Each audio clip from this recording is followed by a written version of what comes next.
আপনারা দেখছেন বাংলা এগিয়ে। মুখ্যমন্ত্রী মমতা বন্দ্যোপাধ্যায়ের মস্তিষ্ক প্রসূত এক মাসব্যাপী রক্তদান উৎসব। এরকমই এক উল্লেখযোগ্য রক্তদান শিবির দেখা গেল ২৬ নম্বর ওয়ার্ডের বিধাননগর পৌর নিগম পৌরপিতা শ্রী সুশোভন মণ্ডল মাইকেল নামে পরিচিত অরুণনগর অরুণ স্মৃতি সংঘ ক্লাব প্রাঙ্গণে। অনুষ্ঠানে বিশেষ অতিথি হিসেবে ছিলেন শ্রী দেবরাজ চক্রবর্তী আর প্রধান অতিথি হিসেবে ছিলেন শ্রী অদিতি মুন্সি। এই দিন রক্তদানের মধ্যে পৌরপিতা সুশোভন বাবুকে দেখা গেল রক্ত দিতে। ছিলেন আরও অনেক বিশিষ্ট ব্যক্তিগণ।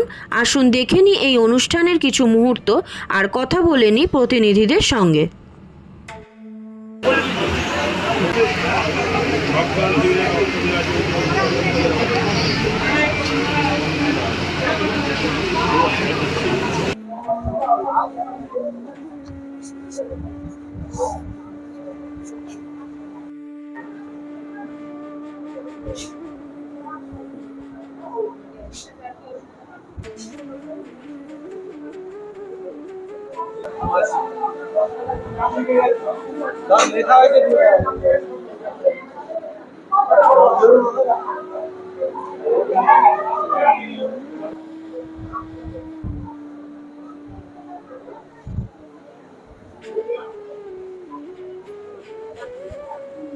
অতিবাহিত করে একটা রাস্তা খোঁড়া হলে রাস্তায় যে জল কাদা হয় সেই জল কাদা পাড়িয়ে আমার যে মা আমার যে মানুষ যদি এগিয়ে না আসে আমাদের সমাজে রক্তের সত্যি সংকট হবে।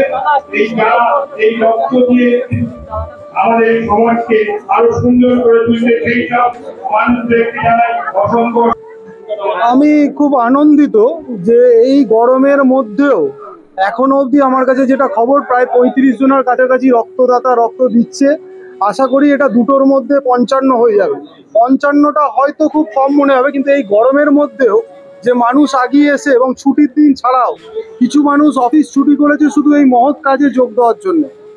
এই যে একটা উদ্যোগ মানুষ নিয়েছে এবং ভালোবেসেছে, বুঝতে পেরেছে যে মমতা বন্দ্যোপাধ্যায়ের নির্দেশে যে সারা রাজ্যব্যাপী যে বিধায়কের নেতৃত্বে একটা করে রক্তদান শিবির প্রত্যেকটা ওয়ার্ড বা ব্লকে হচ্ছে, এটা যে এরা দিতে এসছে এটার জন্য আমি তাদেরকে খুব ধন্যবাদ জানাই, সাধুবাদ জানাই। রক্তদান উৎসব ছাড়াও আর কি সামাজিক কাজ?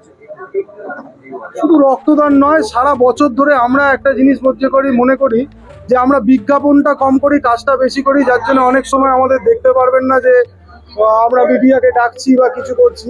সারা বছর ধরে কেউ যদি পড়াশোনা না করতে পারে তাকে আমরা বই খাতা কিনে দিই, কেউ যদি কলেজের টাকা না দিতে পারে, জমা না দিতে পারে, আমাদের কাছে আসে, আমরা দিই। এবং তার সাথে সাথে আমাদের এখানে একটি নার্সিংহোম এসছে, আরও বিভিন্ন নার্সিংহোম আছে, তাদের সাথে আমাদের যোগাযোগ আছে।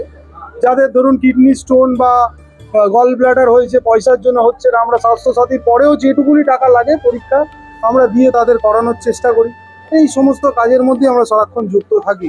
আজকে রক্তদান উৎসবের সাথে সাথে আরো বাচ্চাদেরকেও কিছু দেওয়া হয়েছে। এটা কিছু না, এটা একটু আনন্দ করার জন্য যে আজকের এই অনুষ্ঠানে যে বাচ্চারাই এখানে উপস্থিত হয়েছে সবাইকে একটা করে ছোট ছাতা দেওয়া হয়েছে।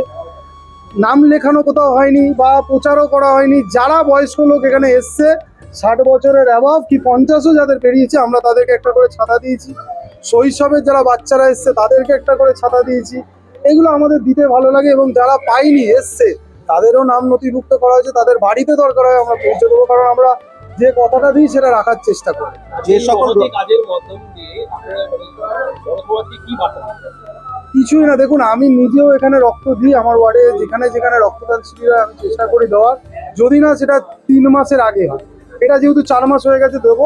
তো আমরা যেটা মনে করি, বা আমি একা নয়, আমরা যেটা মনে করি যে এই রক্তটা আমরা তো সমাজকে যাই দিই, কিন্তু এটা ডাইরেক্টলি আমরা রক্তটা দিয়ে যার দেহতেই যাবে, আমাদের মনে হবে, আমরা জানি না কার দেহতে যাবে, কিন্তু যারই যাক আমাদের যেন কোথাও একটা মনে হবে যে আমার শরীরের কোনো একটা অংশ দিয়ে অন্য একজন একটু হলেও জীবনদান পাচ্ছে বা বাঁচার সুযোগ পাচ্ছে।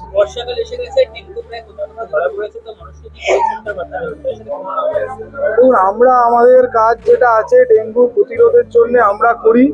মানুষ যতক্ষণ না সচেতন হচ্ছে, আমরা যতই যাই করি, কোনোদিন ডেঙ্গু নির্মূল করতে পারবো না। এই প্লাস্টিক থেকে আরম্ভ করে বর্জ্য পদার্থগুলো যেগুলো রাস্তাঘাট যেখানে সেখানে ফেলছে, এগুলো যদি ওরা একটু কন্ট্রোল করে, বিভিন্ন আমাদের ময়লার গাড়ি আছে, ভ্যাট আছে, সেই নির্দিষ্ট জায়গাগুলো যদি ফেলে আশা করি ডেঙ্গুও জিরো হয়ে যাবে।